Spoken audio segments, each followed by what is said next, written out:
जंहिंजी ॿेड़ी में बार सो उकारे कंदो पार।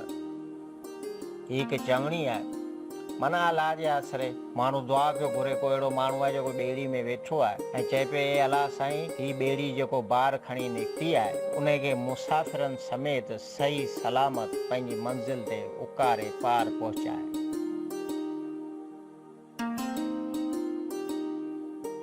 जंहिंखे रब रखे तंहिंखे केरु चखे, ही बि चवणी आहे। हिन मिसाल या चवणी मां साफ़ ज़ाहिर आहे त जंहिंजी ख़ुदा हिफ़ाज़त करे तंहिंखे ॿिए कंहिं माण्हू जी ज़रूरत कोन्हे। हक़ीक़त बि इहा आहे त जे रब राज़ी थी पवे ऐं उहो हर ॻाल्हि रखे ऐं दुआ क़बूल फ़रमाए त पोइ ॿिए कंहिंजी गर्ज़ माण्हू छो कढे, पोइ त ॿेड़ा ई पार।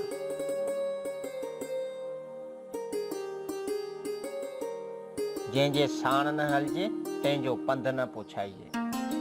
अक्सर माण्हुनि जी आदत हूंदी आहे त कंहिं बि कमकार में उनजो साथ कोन ॾींदा आहिनि, या उन्हनि सां कंहिं मुश्किल कमु या कंहिं मुसाफ़िरी या पंध ते कंहिं ॿिए शहर वञिणो हूंदो आहे, या का मसइले या मामले जे निबेरे लाइ गॾु वञिणो हूंदो आहे, पर उन टाइम ते कोन वेंदा आहिनि। पर जॾहिं उहो माण्हू पंहिंजे पर में अकेलो वेंदो आहे ऐं उनखां पोइ पिया पुछंदा आहिनि त मैं केॾांहुं वियो, छो वियो आहे, कहिड़े कम लाइ वियो आहे, छा करणु वियो आहे, पोइ अहिड़ो पुछणु माण्हू बदसोण सम्झंदा आहिनि ऐं उनखे पुछण वारे खे तलक़ीन तौरु ईअं चवंदा आहिनि त ॿेली जंहिंजे साण न हलिजे तंहिंजो पंधु न पुछाइजे। हिकिड़ो दफ़े गॾु कोन वञो, ॿियो वरी पुछो त केॾांहुं वियो, छाजे लाइ वियो आहे, कहिड़े कमु वियो आहे, इहो को तरीक़ो आहे। जंहिंजी ॼमार मां वाक़ुफ़ु हुजे तंहिंजा ॾंद न ॾिसिजनि, हीअ बि हिकु चवणी आहे।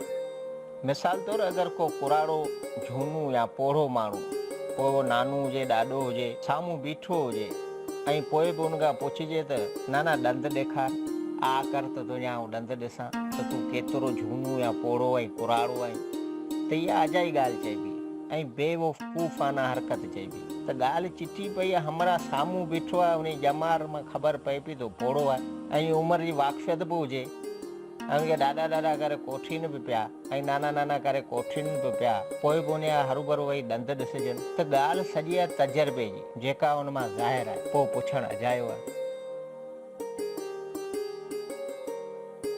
जंहिंजी नानी निभागी तंहिंजा ॾोठा कहिड़ा ॾातार थींदा, हीअ बि हिकु चवणी आहे।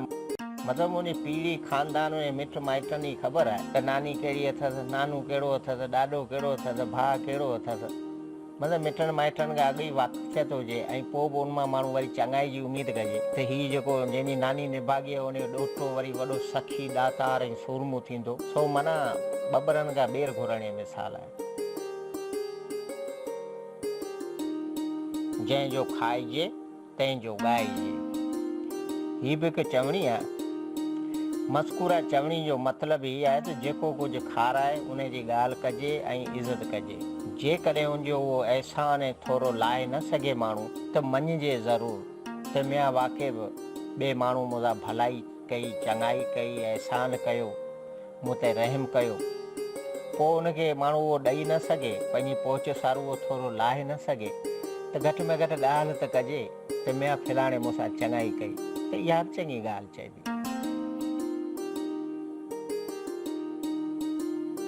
जंहिंजो ज़र तंहिंजो अकुल, हीअ हिकु पहाको आहे, जंहिंजो मतिलबु हिन तरह आहे त जंहिं वटि मिल्कियत धन दौलत हूंदी आहे, उहो पंहिंजी दौलत या पैसो पंहिंजी मर्ज़ी, अकुल ऐं सम्झ तौरु जीअं उनखे सही लॻंदो आहे तीअं इस्तेमालु कंदो आहे ऐं पोइ उन में नफ़े हासिलु थियण ऐं नुक़सानु पहुचण जो ज़िम्मो बि उनजे ई सिर ते हूंदो आहे। जंहिं पंहिंजो पैसो जहिड़े नमूने सां इस्तेमालु कयो हूंदो आहे, उन में ॿिए माण्हू जो को बि अचे वञे न, कुझु बि उन में उनजो चवण जो मक़सदु ई कोन्हे, छो त उनखे पंहिंजी मर्ज़ी ते छॾे ॾियणो आहे। पैसा उन सीड़ा आहिनि, वरी असीं उनखे वरी सलाहूं ॾियूं मिया हीअं कर, हीअं कर, हीअं कर, पोइ उनखे छॾे ॾिबो आहे पंहिंजी मर्ज़ी ते। तॾहिं ईअं चवंदा आहिनि त जंहिंजो ज़र तंहिंजो अकुल।